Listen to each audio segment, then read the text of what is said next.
Hello, and welcome to the Winchester Archives, a supernatural podcast. I'm Ed, And I'm Brooke. and today we're discussing Season 1, Episode 8, Bugs. Before we get into all the spoiler warnings and all the fun content warnings, all that stuff, and the episode itself, we did want to say we're sorry for missing a couple weeks there. We had a bit of a family emergency, and it has been a hectic 2 weeks, and we have not been able to do pretty much anything, let alone record the podcast. But things have died down a bit, so hopefully we should be able to get back on track and hopefully get ahead of schedule this time. Yes. And everybody's okay. So, Yes, everything's good. It's all been resolved. It was a busy couple weeks. mhm. So thank you for bearing with us. And now, before we get going, here's a quick spoiler warning. We'll be connecting dots across the entire series as always. And if you haven't watched Supernatural fully, or this is your first time watching it, consider this your heads up. We will be spoiling it a lot, as always. And as always, as well, explicit content warning. We are adults talking about an adult show that deals with dark and sensitive topics. Explicit language and mature discussions and dark humor are advised. So, Brooke, before we get into the breakdown of the episode, please tell us a little bit about the episode and the episode specs. Yeah. So this one aired on November 8th, 2005. It was written by Rachel Nave and Bill Coakley, directed by Kim Manners. And our supporting cast is Tyler Johnston as Matthew Pike. And funny enough, Tyler does come back in season 8 as an angel Samandriel. I may have pronounced. Samandriel. I hate Yeah. that. I don't know if that's actually how you say it. I was just trying to make it more angel-y sounding. But yeah, we tried to look into that too. Apparently Samandriel is just like a thing for this show, not an actual angel name. Just sounds kind of Yeah. angel-y. And I can't tell you the last time I even watched season 8, so I don't know. He's Yeah. he's also goes by Alfie. Alfie's the vessel Sam and Driel uses. So, I yeah. find it funny that they just reuse some of these older characters like that. And it's just oh, they weren't actually that other person. They just look identical to that person. What I found out from their podcast is because in Vancouver, Canada, there's only so many actors, so they come back. You know what? Fair enough. Yeah. But all right, let's get into our synopsis here. So while Dean is hustling some pool inside a bar, Sam is outside looking for a new job. They're headed now to Oasis Plains, Oklahoma to take care of a bug problem that's been covered up as mad cow disease. People keep mysteriously dying in a new housing development. The land we find out that the land was cursed by an indigenous leader who basically wanted to kill any white man who tried to live on their land. And the 6th day after the spring solstice, we see a kid who loves bugs, a dad who is harsh on his son that Sam relates to, and a cool torch that teen makes. And then the absolute shortest night ever in TV history. Yeah, and if that synopsis didn't kind of already hint at it, this episode's not great, and we'll get into all the reasons why. But this is definitely the Yeah. worst one so far, I think. Yes, it is. It completely is, and, the whole fandom agrees. So with that said, you can listen to us on all major podcast platforms and watch along on YouTube. If you would like to support the show, you can head over to Patreon at patreon.com/Winchester Archives Podcast, where you can get a ton of perks from our Discord community to monthly digital art to bonus episodes. And as always, we are accepting stories for our eventual field research episodes, where we'll share the stories written by our listeners. So if you have any Hopetown legends, ghost hunting stories, cryptid encounters, or anything else in your supernatural life, send them our way at winchesterarchivespodcast@gmail.com. And we are also on Instagram and TikTok at Winchester Archive Pod. Also, like and subscribe on YouTube and rate us on any podcast platform you're listening to us on. It really helps us push us out to more people and build that community of archivists. So Mhm. now, with all that said and all that out of the way, let's get into the breakdown so we can make fun of this episode of how just meh it is. Yeah. Yeah. We'll see how long this episode ends up being. Might be the shortest episode of the entire series because there's nothing happens. Right? Okay. First, I wanna talk about the recap because it was 2000s gold, okay? This is probably the best part of the whole episode. The scenes were playing across the screen, and then a pop-up came up, and it's like, "Their mother mysteriously died. Now 2 brothers are on a quest for answers." And it had nothing to do with Jess, which was interesting, but it Yeah. was just like, "Why is this going here?" Yeah, and it's pretty bad if you know that if the recap of the previous episodes is the best part of this episode. And a fun fact right here is later when we meet Chuck, he apologizes for writing this episode. Which I love that. Like, that also makes it even Mhm. better of, that's what, like, is the redeeming part about this episode completely, is just that throwaway line in, like, Mm, future episodes where God is literally just like, "Hey, sorry about that one. That one was kinda bad writing on my part." Which is yeah. just, like, amazing and makes it actually worth being a bad episode, but in, like, chronological order, like, watching through the beginning of the series, this episode is, like, not good. But I love Yes. that they make it canon that it's not good, and, like, even God realizes it. I don't know if when he says it, if we know he's God yet, like, if he may just is a prophet, but either Still. way, it's the same Yeah, we just character. know he's God. Eventually, we know he's God. So it's one of those things where it's like, even as the prophet who is writing their story and writing it, and like whatever he Mhm. writes down happens, it's still, still it makes it actually kind of worth it. Yes, exactly. So now we jump to Oasis Plains, Oklahoma, and it's a new housing development. Actually, this opening scene was pretty cool. I thought it set up what was going to be a fun episode, and then it wasn't. Same. I Um, was actually like super into the opening. I'm like, oh, this is gonna be a fun one, evil bugs. But then it was just like, oh, never mhm. mind. So we see the construction crew and they're building houses, and one guy is saying like how expensive this place is going to be to live. And the other one is, like, marking where to dig with, like, red paint, and he gets skeptical about something on the ground and is looking really weird at it, and then for some reason, he puts his hand on it. Well, I say for some reason, but I guess that's his job. Yeah, to He's see what's up with it. yeah, see if they can dig there, I guess. And the other guy says this place is perfect, and then a fly lands on his neck and, like, bites him, and then the Stupid first horseflies. right?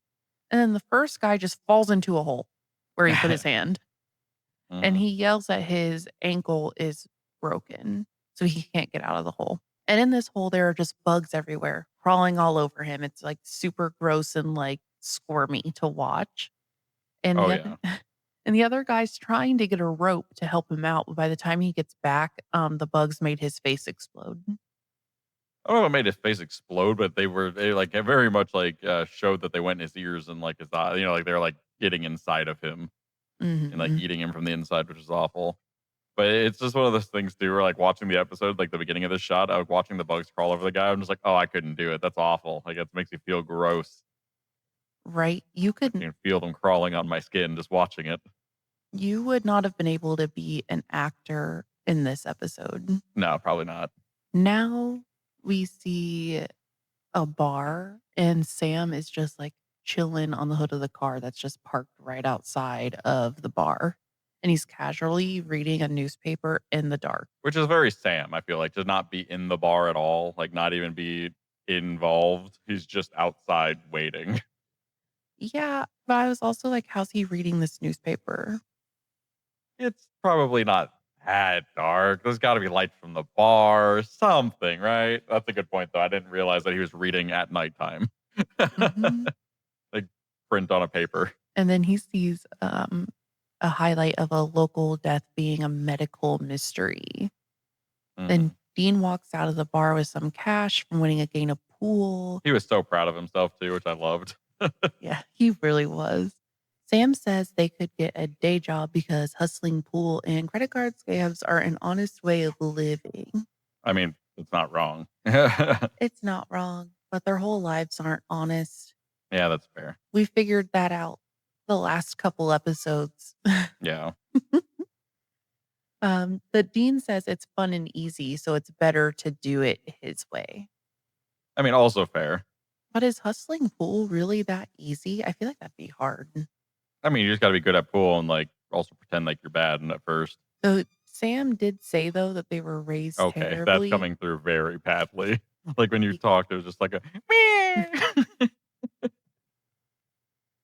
so after this like ethical life conversation, Sam does say that they were raised terribly, and Dean goes, "Yeah," says you. I yeah, but I feel like they were probably raised not the greatest. No, they often talk about how their dad would leave them for, like, days at a time to go Yeah, hunting, and then we kind of find out Dean watches Oprah in his free time. which is amazing. Yes. So the doctors are deeming this a medical mystery at deeming the medical mystery as mad cow disease, which Sam says takes months or years to cause brain, degeneration, but Mhm. for this guy, it happened in about an hour. Yeah, which is not common or possible. I don't know anything about mad cow disease, so I just took his word for it. Yeah, it's a degenerative disease, meaning it normally takes a while to actually like it just like slowly decays your brain basically. Isn't it caused by, like, eating meat? Yeah, it's usually like infected meat. See, yeah, and this was caused by bugs. Mhm. So Dean asked Sam if they had a job, and Sam said yes. And then Dean says, "Work, work, work. No time to spend my money." I have no idea where they are and how long it took them to get where they're going, but they're in Oklahoma now. And they find Travis, who was the one of the construction guys. And their cover story is that they're Dustin's nephews, and Dustin Mhm. was the guy that died. Yeah. Travis, he's so trusting and just answers all of their questions. To be fair though, these questions aren't like that crazy, I don't think. They're not. They're just like, "How did he die? Where did he die? Will you take us to where he died?" Yeah.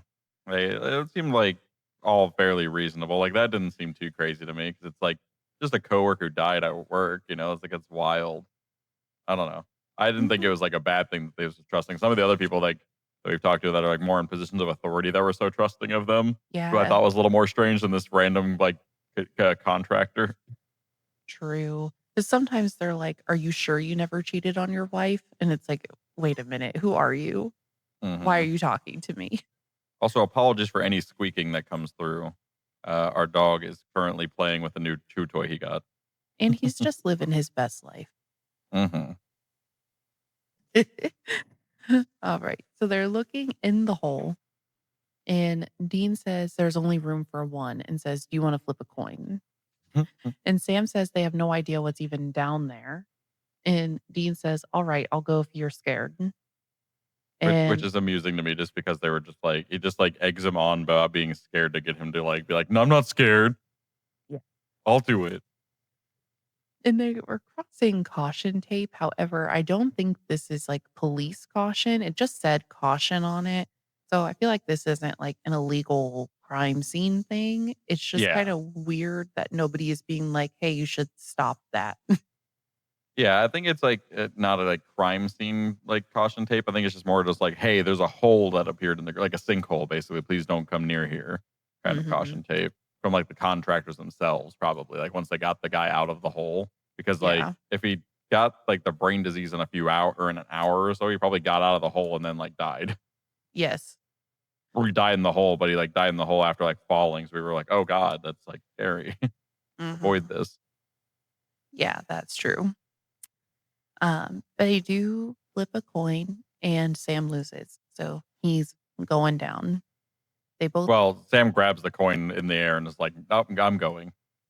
oh, okay. I saw the scene incorrectly. Yeah, just because, like I said, it's more of like Dean goading Sam into saying like, "Oh no, I'll do it because I'm tough. I'm not scared." Yeah. So he grabs the coin mid flip and is like, "I'm going." Mhm. Mhm. And they both wrap the rope around their waist, and then it does a fade to black. We don't see Sam go in the hole, but now they're driving and Sam is holding a bug. So Dean here, he says, "You found some beetles in a hole in the ground. That is shocking." Which is fair. Yes. And Sam says he couldn't see any tunnels or tracks and like basically no indication of life down there. Yeah. And Some beetles do eat meat, but they're usually dead. And he found about like 10 of them. Yeah, So it is kind of weird.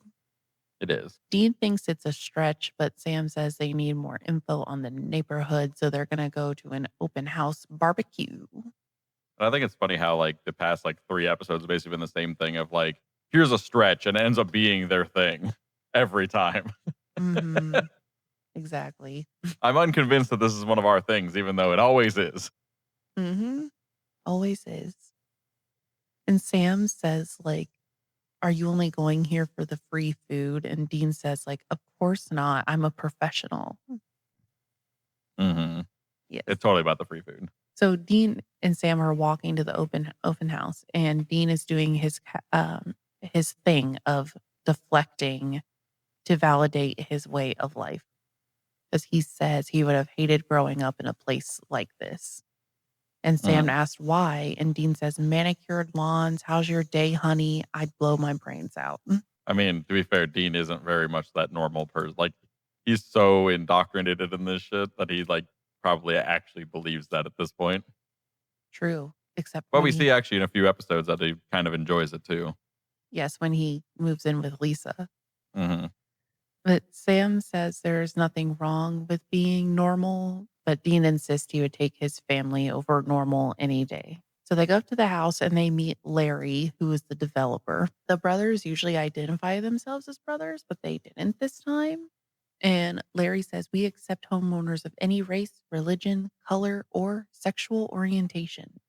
I love it because it's just like there's a slight pause just because he's like, and then he says it. And I just love that this is like a recurring thing that he said to them in this episode. That is like the one thing that gave me a little bit of like, oh, that's funny. Yeah, it is. Because Sam like kind of smiles and then Dean looks like super shocked. And then it's like, we're brothers. Mm-hmm. And Sam says their father is getting older in years and they're helping him look for a place. And then Larry says, great, seniors are welcome too. Yeah, dude just wants to get a sale. He doesn't care who he sells to. Yes, exactly. And then he goes and introduces them to Linda, who is head of sales. And she says the same exact thing to them about the race, religion, color, or sexual orientation. Uh, And they didn't even correct her this time. And Dean says, I'm going to go talk to Larry, okay, honey? And then gives Sam a butt pat yeah. as he walks away. I thought that was all like this. Like I said, this is like the one bit of this episode that I found amusing. I was like, oh, that's really fun. Like, it's kind of fun and funny of this whole, like, they think they're a gay couple. I think it kind of all goes downhill from here. Yeah, pretty much. Like I said, this is the one shining example of something entertaining in terms of like banter and like fun. Mm-hmm. Yep.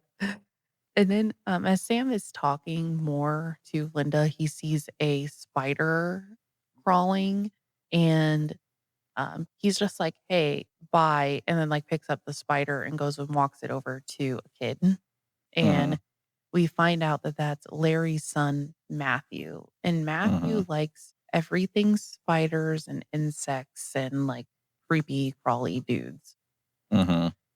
And Larry doesn't like it at all. Like Matthew is like telling Sam that like his dad Never doesn't. listens to him, doesn't like him. Yeah. He says he's not like brochure material. Mm-hmm. And Sam tells him it gets better. And Matthew says, yeah, when? And then Larry comes over like angrily running to his son Yeah. to like get inside with his bugs. Mm-hmm. Okay, let's try to do something fun with this. I'll be Dean and you be Sam. Okay. Okay, so Dean comes back and starts having a conversation with Sam. Yeah, and Sam goes, does he remind you of anyone? Dean looks confused. And Sam just like looks at him back confused and goes, Dad? Dad never treated us like that. Dad never treated you like that. You were perfect. He was all over my case. Looks confused. You don't remember? Well, maybe he had to raise his voice, but sometimes you were out of line. Right, like when I said I'd rather learn soccer than bow hunting. Bow hunting is an important skill. I love that that's like the rebuttal too. Of that, like I said, this is the one section of the show of this episode that's hilarious because like that part made me giggle too because it's just like bow hunting is a useful skill. Like, no, not really. Right. Like, not even in their line of work. It really isn't. No, it's not, and it shows a little more into, like, how Dean is very loyal to their Mhm. dad and thinks Sam was always out of line for not Yeah. just listening. Just defending his dad because he is very much like his dad. Yes. At this point, Sam drops it and moves on to ask questions about the tour of the house. Dean found out about a year ago one of Larry's men suddenly died of a severe allergic reaction to bee stings right before they started breaking ground. Sam is actually driving the car now. Which is The weird. Like, it's just like Mhm. so like in the early episodes, I guess they really just kinda went back and forth more. But, like, in later episodes, they kinda solidify that, no, it's Dean that likes to drive. Yeah, I was trying to look up reasons because Sam drives this whole episode, so I was like, was something wrong with Jensen? But there wasn't Mm. really anything confirmed. Some people said he did have a broken arm, Yeah, that could do it. but I feel like we would have been able to notice that in the episode. Yeah, unless that was just, like, B-roll for the driving scenes, I guess, or something, I don't know. Yeah, true. But they're ruling out ghost activity and thinking it'd be somebody who is, like, controlling bugs. So they're like, Yeah, maybe like it's a curse or like a something. Or Mhm. like a witch or something, controlling the bugs. Yeah. So they say maybe it's Larry's son because he loves bugs. Valid. Now Dean has the idea to squat in an empty house instead of getting a motel room because he wants to try the steam shower. I mean, it makes sense. It does. It does make sense. However, in reality, that would never work because utilities are not turned on until you move in. Like you Unless this is like a showroom or show house, but even then. and so I'm like, you buy the house and then you call your utility company. But you know what? Mhm. We can let them have it. God wanted Dean to have a steam shower.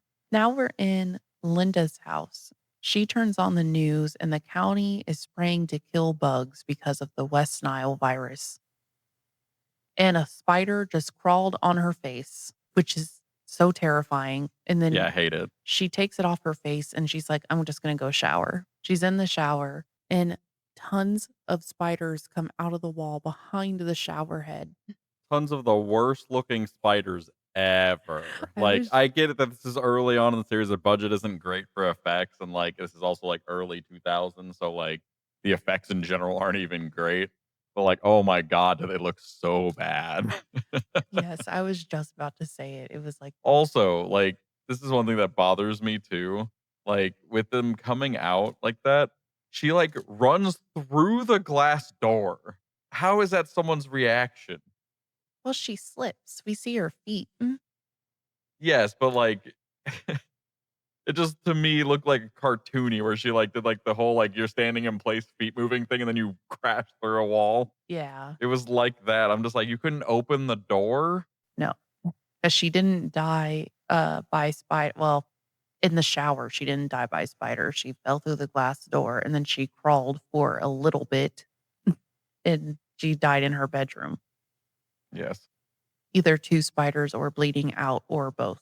Presumably the spiders, right? Mhm. But then when you see the spiders all over the floor, they are so fake looking. The one thing, like, lore-wise, this episode's kinda light too because there's not a ton happening and not a lot of things for the boys to resolve this episode because they resolve nothing, very much like the dead in the water thing, it kinda resolves itself. But, like, the biggest thing I could find that, like, kind of relates to this is, like, a swarm of bugs, like, attacking something. Not a ton actually out there in the world. It's mostly, like, the things I could find are, like, the biblical plagues, of Egypt, which is basically which I think is even more fitting that God, like, apologizes later in the series for this episode because he basically Mhm. did the plagues again, but, like, worse in, like, True. every aspect.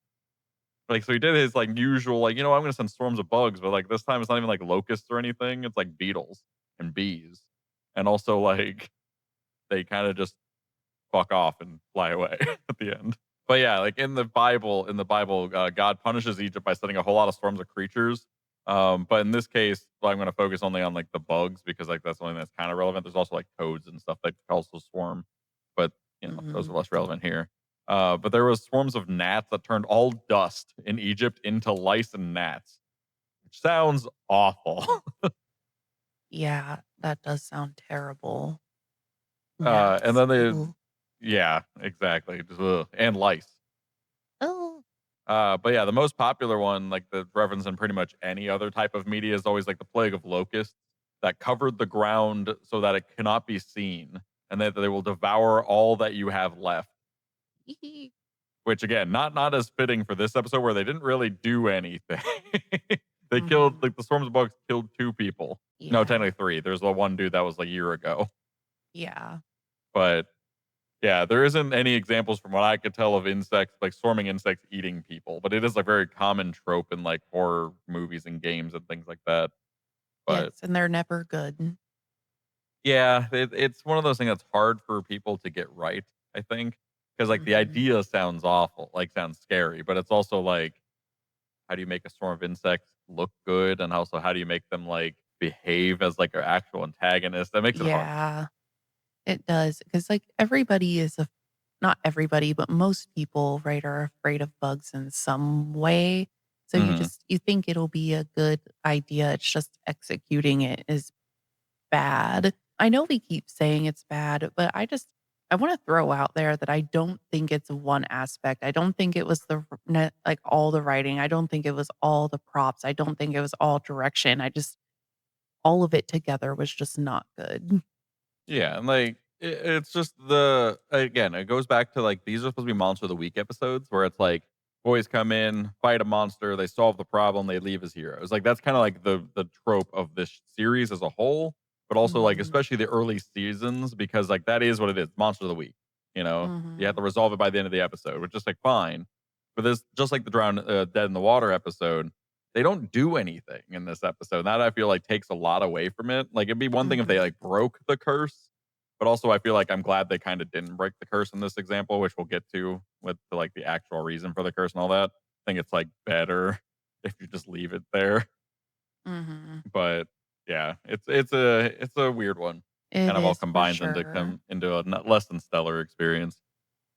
But with all the good episodes, there's eventually got to be some negative ones too. So they Yeah, not can't all all. be superstars. Especially when there's, like, 22 episodes a season.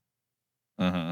Like, on these new shows where there's only, like, 8 to 10 episodes a season, I expect them all to be amazing. Yeah. Now, we're back to the brothers, and Sam is knocking on the door and telling Dean to get out of the bathroom because a call came in over the police scanner that someone died 3 blocks away from them, and Dean opens the door and, like, a towel is wrapped around his head, and he's like, "This place is awesome," Yeah.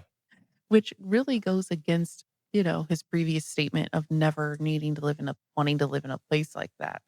Yeah, but it also, like, really shows his personality a lot of, like, being all, against a lot of, like, normal things and, like, good things, like, you know what I mean, whatever, like, being against a lot of things that aren't hunting and aren't his way of life and being, like, super, like, antagonistic with it, but then, like, once he actually is in it, he's like, "Oh, this is kinda nice," which is, like, a common trope of his, so. Mhm. That's true. They get there, and Sam says they need to get in the house to see if there's a bug problem. Mhm. So again, just like the previous how many episodes, Yep. they climb a fence and sneak through a window on the second floor, and the window is just unlocked, and then they pop right into the crime scene. Hey, sometimes the deus ex machina, man, of, literal God writing your stories, is very useful for things like this. Yes, it's like every window they go into is like right where they need to be. Mhm. However, Like there's some divine intervention. in this one, they literally don't care. There's a body outline on the ground, and they just step into it. And then they're, like, walking all over the bathroom, all over the glass and the blood. Mhm. And Dean picks up a towel covered in dead spiders, but they're, like, plastic Dollar Tree spiders. Yeah. It again, looks so Mhm. uh, So, again, they're thinking this could be Matt because he previously tried to scare Linda with the spider. yeah, pretty convincing to me. And they see him weirdly walking into the woods, so they Mhm. follow him there. At this point, Matt catches on that they're not buying a house.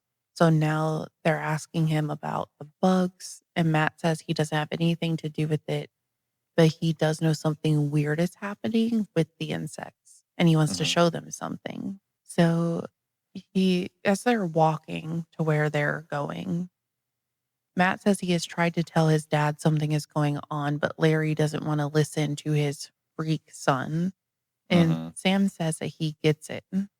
And Dean says, "You do?" And Sam doesn't even bother Yeah, he just answering. kind of glares at him like, shush.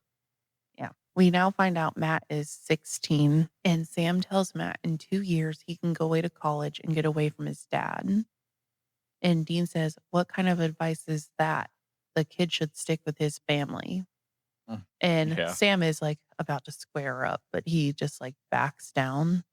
Yeah, because like if nothing else, let him do his thing of getting information out of the kid by like empathizing with him. Like, why you have to be so obstinate right now? Yes, exactly. Just because it's like hitting home to you a little bit. Like, stop Mhm. defending your dad for 2 seconds. Let him do his thing. Yes, exactly. And Sam asked Matt how much longer, and he's like, "Oh, it's like right here." And Matt takes him to the place where all the bugs in this area congregate, and you can just Hmm. hear them like flapping their wings. Yep, And buzzing around. mhm, it's all different species and population sizes. And they see a bulge in the ground and wonder what it is, just like Dustin did in the Hmm. beginning. So naturally, they go over to it, and Dean makes a hole and just sticks his hand right into it. Yeah, which I just found amusing too, because like this was me like doing what we're doing and paying way too close of attention to this scene. Like the point of this is him like reaching his hand deep into this hole and like pulling out the thing, right? But if you Mhm. actually watch what he does with his hand, he kind of just like moves it around a bit on the top and then like pulls out the skull, and it made me laugh a little bit. Yes. Yes, because he pulls out a human skull. So they dug up like 5 heads and put them into a box, and they're calling it an unmarked grave, but this doesn't feel legal to me, but I couldn't find anything about this. uh, I feel like you should probably call the cops before you call, a professor of anthropology, but like I feel like it's also probably not illegal to just like be like, "Hey, I found a bunch of bones." It's like once you find a skull, that's where you probably should have to call the cops. But Yes, exactly. like if it was just a bunch of like femurs and stuff, you could be like, "Oh, I wonder what kind of animal this is," and you bring it to like a professor and they can tell you what it. That makes a little more sense. But the fact that there's a bunch of Mhm. human skulls, that Right. could be like a murder scene. Exactly. Well, it was, but like it could be like a recent murder scene. Exactly. Okay, now we have more like brother dialogue. This time you get to be Dean and I'll be Sam. Okay. Dean goes, how could you tell him to just ditch his family like that? I know what the kid is going through. How about telling him to respect his old man? You think I didn't respect dad? That's what this is about. Forget it. Sorry I brought it up. I respected him, but I wasn't good enough. Do you think dad was disappointed in you? Was, is, always has been. Why would you think that? Because I didn't want to go bow hunt or hustle pool. I wanted to go to school and live my life, which to our whacked out family made me the freak. Yeah, you were kind of like the blonde chick in the Munsters. Again, referring to everything to like a pop culture thing is amazing for Dean. Mhm. Right. I love that about him. That was really funny, and it was followed up by the saddest thing I've ever heard. So then Sam says, "You know what most dads are when their kids score a full ride? Proud. Most dads don't toss their kids out of the house." I Then, remember that fight. I remember choice words coming out of your mouth. truth is, when we find dad, I don't know if you'll even want to see me. He was never disappointed in you. He was scared. Again, that kind of goes to show that there's at least something happening in this episode of learning a little bit about their dynamic. And I have a lot of words to say, thoughts and feels. So Dean says his dad went by Stanford often to make sure Sam was safe, which obviously Sam didn't know about. Asks why dad didn't tell him this. And Dean says Sam could have picked up the phone. Okay, my thoughts. The two-way street thing is true. I don't Hmm. think this is true in this moment because Sam is the child, John is the father. Yeah. It was John's job to make Sam feel loved and safe, and Sam never felt that way. Yeah. So, like, this was not a two-way street. Yeah, no, I agree completely. That is like definitely fall like it is a two-way street in the sense of like you could do that, but it's also very understandable to not do that as a child. Like it is like you said, it's the parent's responsibility to be the one who picks up that phone and like builds those bridges. Yes. Like now that he's an adult, maybe he can pick up the phone or like now they can maybe reconcile from Sam's perspective. Mhm. But yeah, in the moment that was definitely John's job. In the previous dialogue we just went through when Sam says, like, dad kicked him out for getting a full ride to college, and Dean says, "I remember words coming out of your mouth." It's like, okay, Sam was probably, what, 17 because he just got his full ride to school, like, Yeah, maybe he was being disrespectful to his dad, but also it was John's job to make Sam feel loved and safe. That's yeah. all. This is just Dean being Dean and being defensive of his dad. Yes, exactly. I still bothers me. Yeah, for sure. But now they do what they do and they toss their feelings to the side and they go inside this college and talk to a professor of anthropology and give him the box of heads. Mhm, And the professor says they're about 170 years old and probably Native American. mhm. And there's no historical record of them living on that land, but it doesn't mean they weren't there as natives were relocated often. So now they're heading to a reservation about an hour away to talk to a Native American who might know more about their time there. Yeah, and just to give them a little bit of credit, I just like felt like looking into this a little bit, and it does appear that there is the professor mentions the Yuchi tribe in Sepulsa, Oklahoma, and that's actually where they were around from that area, which is I found Hmm. that neat. That they actually like did it right again. Like I'm giving just want to give them credit of like actually like doing a little bit of research on that one. Yeah, that is really nice. I didn't look that up, so that's good to know. So now we meet a man in a restaurant and his name is Joe Whitetree, Mhm. and they ask him some questions. Dean says they're students from the university, and this man automatically says Dean is lying. I love Joe for this. Like he just calls him out and just like is relentless with him, and I just love it. Me too.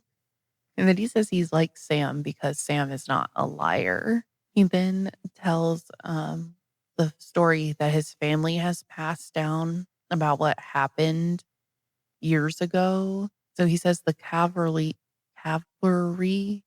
Cavalry.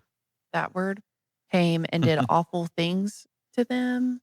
And there was a cursed place that if a white man ever tried to take that land again, nature would rise. And on the sixth night after the spring solstice, everybody would be dead. And the reason why, like, the 6th night thing was because on around the or the spring solstice there was when the cavalry came in and, like, for 6 days, they basically came in, took their stuff, killed their people, and did that to try to get them to leave, and did that Mm, repeatedly until the 6th night where they killed everyone else that was still there. So that's why the curse is, every day people will die, and then the 6th day, everyone will die. 'Cause it's the same it's exactly. like eye for an eye kinda thing. And the writer for this episode, Rachel, she said in an interview, she's pretty sure this lore was like rewritten. Like this episode was 16 years ago, so she doesn't completely remember, but she says she knows she wouldn't have gone with a Native American curse because it was a big overused trope at this time in Yeah, media. very much so. It was just like a constant, like that. And when in doubt, the land was cursed by Native American burial ground.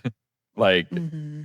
that's like where most horror movies or like haunting movies like kind of happened at that time. It was like basically a very overused thing. So, but she doesn't, like I said, she doesn't really remember, but she's pretty sure when she pitched this episode, this was not like the curse, like the Yeah. reason for the bugs. That Sam then asks how they break a curse, and Dean says, "You don't break it, you move out of the way." So they're going Hmm. to evacuate all the people. To which I say, this is like not heroic at all. I know it's to show their lack of knowledge in the of curses, but it's just a very weird conclusion. I mean, it's kind of heroic in the sense that they're trying to save everyone, but it is like, yeah, like it is like a weird. They don't do anything. And to um, and to my knowledge, they never do this again. Like when curses come up later, they do stop curses. It's Mhm. just this one, they're like, "It can keep happening every year, just don't ever live there again." Yeah. I mean, like, in terms of, like, justice, though, I also feel like Mhm. it's probably a good thing that the curse didn't get broken just because, like, justice Yeah. for, like, the horrible treatment of Native Americans kinda thing, where it's like, Mhm. they can have a curse on like, that's fine, I feel Yeah, like. for sure. Um, and, like, cursed lands was, like, basically the thing I tried to look up for, like, some kinda lore about this, and cursed land is, like, a common trope in a lot of stories, with some of the more prominent ones dating back to, like, Celtic myths even, of, like, wastelands, where basically things would not grow well in the land until the hero saves the day and removes the curse. But, yeah, curses are in general are basically what they are in this show too, where it's basically, um, someone vows, in a deliberate attempt to bring misfortune onto someone that has wronged them, normally, like, doing an act of violence or, like, any kind of, like, mistreatment like that, right?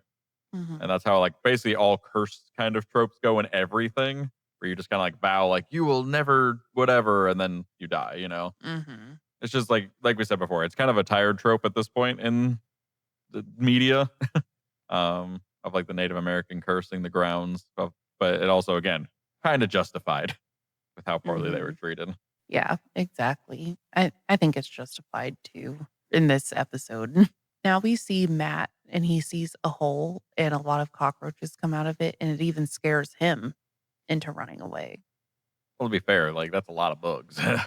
Even if you like Mhm. bugs, that's a lot that's an angry swarm of bugs. Dean calls Larry to pretending to be somebody from the gas company, but Larry knows it's not them. Mhm. So Sam calls Matt.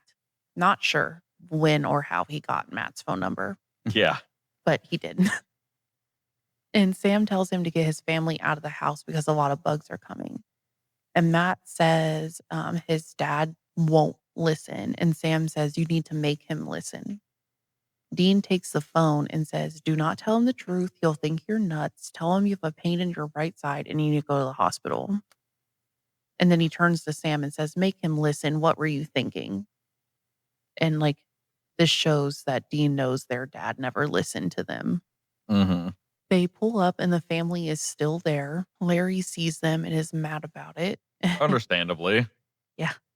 These 2 random dudes are, like, talking to your 16-year-old son and being Yes. like, "You need to leave the house," like, weird. Yes, exactly. Matt says he After just calling and lying to him too. right. And then Matt says he told them the truth, and obviously no one believes him. Yeah. This is where things get important. And silly, and so silly. I know, I'm just pointing it out. I Sam know. I'm just overemphasizing it because of just how absurd this part of the show is. mhm. So Sam says it's midnight. So right now it is midnight. The Mhm, bugs are gonna be coming at any moment now. mhm. And Larry says they are crazy, and if they come anywhere near his family, they're gonna have a problem. And Dean says, "I hate to be a downer, but we already have a problem." Yeah, Which true. Okay. yeah. As they are arguing, you can hear the bug swarm coming. Mhm. And Larry looks up and all he sees is bugs and he believes them. Yeah. And Dean yells to get in the house because they'll never make it out. They have to Mhm. cover all the holes, like putting like towels under the door and barricading the fireplace and things like that. Yeah. The bugs chewed through the phone lines and the power lines, and they've blanketed the whole house so you can't even get a cell phone signal. Which I feel like is like, I don't know if that's how that if that would work, like enough bugs being like able to block a cell phone signal. But I'd like that they just like the bugs were smart enough or being commanded by God enough or this curse enough to be able to chew through phone lines and power lines and know what to do. Yes. I thought that was kind of fun. Yeah, it's so random, but yes. Yeah. The I say the windows are definitely gonna break. There's enough bugs, so eventually there's enough pressure, you know? Mhm. And then Dean goes in the kitchen and finds 1 can of bug spray to try to outlast all these bugs. And this is a continuity error because the power's already out, and when Dean walks into the kitchen, the lights are on. That's hilarious. I did not notice that. So now here are the Time bugs. to forget to the bigger continuity error. Mhm. The bugs are coming through the fireplace now. So they're just all over the house. And Dean lights the bug spray on fire to try to blast them away. I mean, smart. hmm And they keep running up and up and up and up all the way to the attic. And then they shut the attic door. But that's not going to hold them for very long. hmm They start eating through the wood of the house, and the kids Which say, I think is, I thought this part was kind of smart in the sense of like, oh, since they're enlisting every type of bug to do this, like now, oh, they got termites to beat through the wood. That's funny. yes, exactly. I say this bug spray can only has so much spray in it. hmm And they're like trying to patch holes as they open, but it's Yeah. too many. So they can't, like, they just can't keep doing it. And now the spray runs out. And Dean sees a lantern while they're getting swarmed, but it doesn't matter because the sun is up. And like that's the curse breaking thing. It's like once the daylight comes, then everything's okay.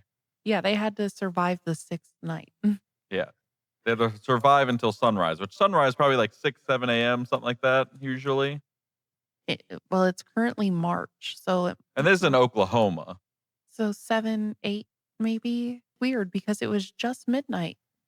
Yeah, like about 10 minutes ago. They had hours to be swarmed. But God made it so the sun came out and all the bugs went away. The night is actually only about 3 minutes on screen. Which is insane too, because like there was no like visible like cuts or like time Mm-mm. jumps or like them being like, how much time we got left? Oh, well, it's been 2 hours. They could have done something to make it Mhm. some sense. But it looks like they just got like these bugs are like unstoppable and just kind of swarmed in immediately. It Mhm. took them like 2 minutes to cut through the wood and all these other things. Mhm. And then they disappeared. Yeah, and then they fly away.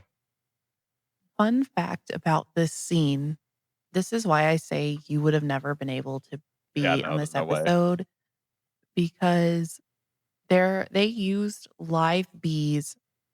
And okay, so this is also why people say it's a bad episode because the risk wasn't worth the reward. hmm Basically, they used 60,000 bees in that small attic set. Hell no. And the bees ended up being too small, so they had to CGI them anyway. But the boys, like, the director told them to go in the room. It was zipped shut, and, like, all the crew had, like, bee hazmat suits on, and, they're just wearing their normal clothes. Yeah. And the director was like, "You go in there," and they were like, "Kim, we are not going in there. There's 60,000 bees in there." Yeah. And they were like, "You go in there." So then the director went in there with them without, like, a hazmat suit. He was like, "If my actors are going in there without it, I'm going in there without it." Which good for him, honestly. Yes.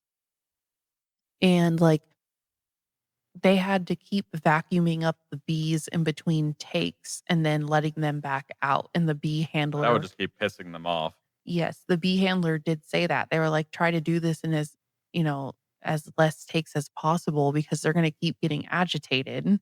And it took, like, 6 or 7 takes, I think. Yeah, nah. Yeah, so they just kept getting more and more angry, and people kept getting stung, and it's just like Yeah, yeah. understandably. And they were also told they weren't allowed to swat at them, they could just, like, wave their hands, and they were like, "How are we supposed to act this out?" Yeah, how are you supposed Then to fake swatting at bugs? yes, exactly.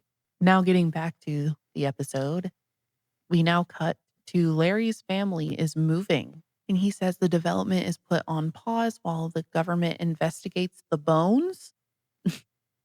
The bones Sam and Dean took to the professor. Yeah, Did they put them back? who knows? Right. And Larry says no one's ever going to live here again because he still owns the land. So he's just not going to sell it to anybody. So, like, it doesn't get rid of the curse at all. Every solstice, the bugs are going to keep coming back, but this is their Well, best if a white fix. man tries to live on that land, That's true. otherwise it'll just be empty land, I'm assuming. Yeah, true. And then we see Matt throwing away all of his bug stuff. And he tells Sam that bugs weird him out now. Which kind of fair It is. after almost getting eaten alive by a million of them. And then Sam says he wants to find dad and apologize to him because he knows his dad was doing the best he could. And I end this with saying, I disagree with that with all of my being. But, Dean wanted to hear that too. Yeah, and also I get it too. Like he's trying to give him some kind of grace, but like, yeah, like you said, it's still on John pretty much most of this. Yes, Got to be there for your like 10-year-old kids. exactly. Not even 10-year-old. Like Sam was just a newborn, and from that until you went to college, like Hmm. you had like 16 years to get this, like, get it remotely right. Right. And you didn't. No, All right. Do you have any other final thoughts before we move on? no, we'll go over it in the recap or the review or the ratings or whatever at the end. All right. So for the crime counter, we have trespassing on a crime scene and squatting. And I know before I said trespassing on a crime scene was 1 year, but this time it actually be about 3 years because they destroyed evidence this time. And they touched like the like bunch Mhm. of evidence and like were stomping around. Yes. So, like tampering with evidence, destroying evidence, it would be about 3 years instead of 1 year. And Mhm. then squatting kind of will get you 30 days in county jail. It depends on the state. It's not a federal thing, and, like, Yeah. it depends on if you were living there and then the owners tried to kick you out. There's a lot of nuances, so I just went with 30 days at county jail is kinda Mhm. where it would be. Yeah. So, they got about 3 more years added. And getting into the episode review, getting into our ratings, it was bad. We have a lot of the same numbers. Yeah. It's the lowest rated episode by far. Yes. For story and pacing, we both gave it a 2. I originally had this at 1, and then I gave it a pity 2 because I did think some parts were engaging.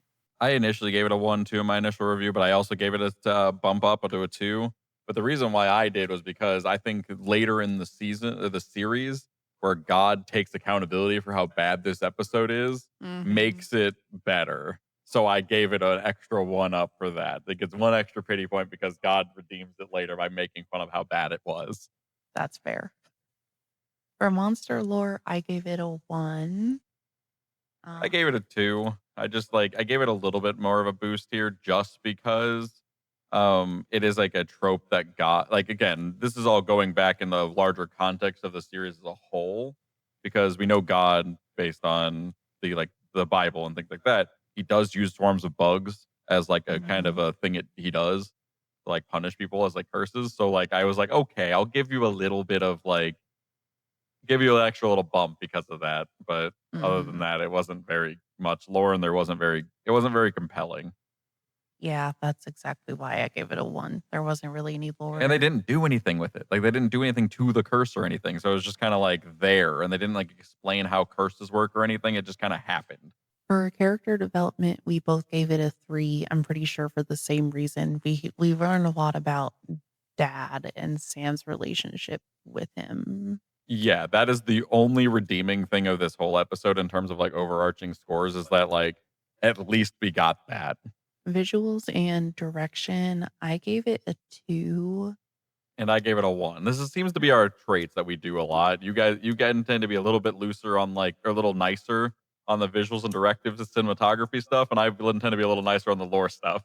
We tend to reverse our scores like this a lot. But yeah, I Yeah. gave it a 1. Yeah, I gave it a 2 because I do feel like the directing was good, like, the cinematography was good, and, like, the effects minus those spiders were pretty good. The bad visual effects killed it for me. And that's why I gave it a 1. I'm like, this is just so bad. I can't even be scared by this or like upset by this at all. I wanna do the next 2. So, for emotional impact and rewatchability, we both gave it a 1. Yeah. Uh, We didn't feel any emotions, and we would not watch this episode again. yeah. I felt nothing, and I don't want to watch it again because like nothing happened. It's such a missable episode. This is the definition of a filler episode. It just there's nothing happened. Nothing happened. No, and it All of the drama with the dad and stuff that you learned this episode, guarantee you'll learn it again in the next couple episodes because that's how this is working so far. and And like, yeah, if we ever rewatch this episode, like, I mean, the series outside of our podcast, we would be skipping this one. yeah, there's just not a point in wasting a half hour. Right. And then our last category with the salt and sass, I gave it a 1. I gave it a 2. It actually was a 1 the entirety of this podcast until like the last bit of like halfway through it of our actual conversation.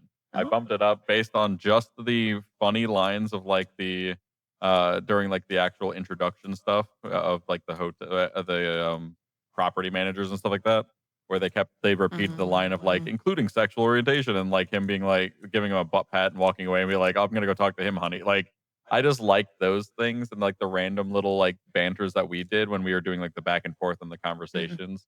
Some of those Mhm. things made me go, you know what?